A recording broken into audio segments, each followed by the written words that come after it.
श्रीराम समर्थ.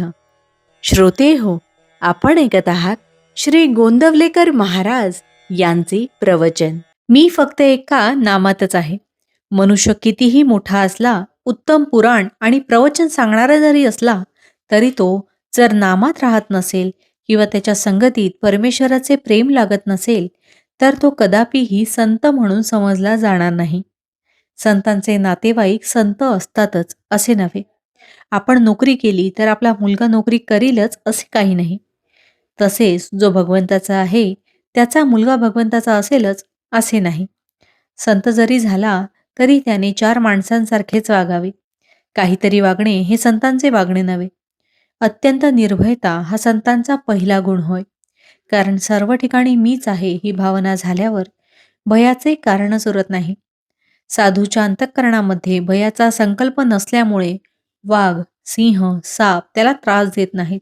अगदी जंगली वाघाकडे देखील निर्भयतेने नजरानजर केली तर तो अंगावर येत नाही. शिवाय साधूंच्या शुद्ध अंतःकरणाचाही त्याच्यावर परिणाम होतो. अशा रीतीने संतांच्या अंतःकरणाची प्राणीमात्रांना सुद्धा जाणीव असते. अशा संतांचा सहवास मिळणे ही फार भाग्याची गोष्ट आहे. परमेश्वराचे प्रेम लागणे किंवा सतत मुखात नाम येणे हेच संतांच्या संगतीत राहून साधायचे असते. संतांची अखंड संगत नामानेच ठेवता येईल. जिथे नाम आहे तेथे संतांचा सहवास आहे. तुकाराम महाराजांसारखे संत सुद्धा देवापाशी मागताना तुझा विसर न पडावा हेच मागतात. तसेच रामदास स्वामी देवाला म्हणतात, तुझा योग म्हणजे तुझा सहवास मला नित्य घडू दे. योग असणे म्हणजे दुसरे काही नसून मन जेव्हा अनुसंधानापासून अलिप्त होऊन इतर विचारात भरकटते तेव्हा त्याला आवरून परत अनुसंधानात लावणे हीच योगशक्ती. हुकूम कितीही कडक असे नका, परंतु त्याच्या खाली जर सही नसेल तर त्या हुकुमाला महत्व नाही. साहेबाच्या सहीच्या कागदाला महत्व आहे. नाम हे सर्व साधनात सहीसारखे आहे. एका मुलाला अत्यंत राग येत असे. रोज स्नान झाल्यावर आपल्या पोटावर गंधाने राम नाम लिहून ठेव आणि ज्या ज्यावेळी राग येईल त्या त्यावेळी त्या नामाकडे पहा.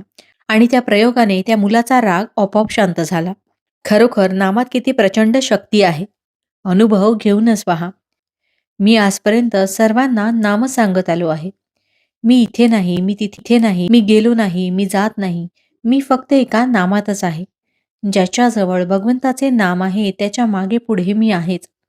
भावार्थ, तुम्ही भगवंताचे नाम घ्यावे या पलीकडे सत्य सांगतो, मला कसलीही अपेक्षा नाही.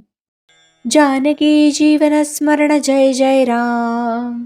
महारुद्र हनुमान की जय. समर्थ रामदास स्वामी महाराज की जय. सब संतन की जय. श्री अनंत कोटि ब्रह्मांड नायक राजाधिराज सच्चिदानंद सद्गुरु श्री ब्रह्मचैतन्य महाराज की जय. जय जय रघुवीर समर्थ. आता आपण 13 वेळा नामस्मरण करूया. श्रीराम जय राम जय जय राम. श्रीराम जय राम जय जय राम. श्रीराम जय राम जय जय राम. श्रीराम जय राम जय जय राम. श्रीराम जय राम जय जय राम. श्रीराम जय राम जय जय राम. श्रीराम जय राम जय जय राम. श्रीराम जय राम जय जय राम. श्रीराम जय राम जय जय राम. श्रीराम जय राम जय जय राम. श्रीराम जय राम जय जय राम. श्रीराम जय राम जय जय राम. श्रीराम जय राम जय जय राम. जय श्रीराम.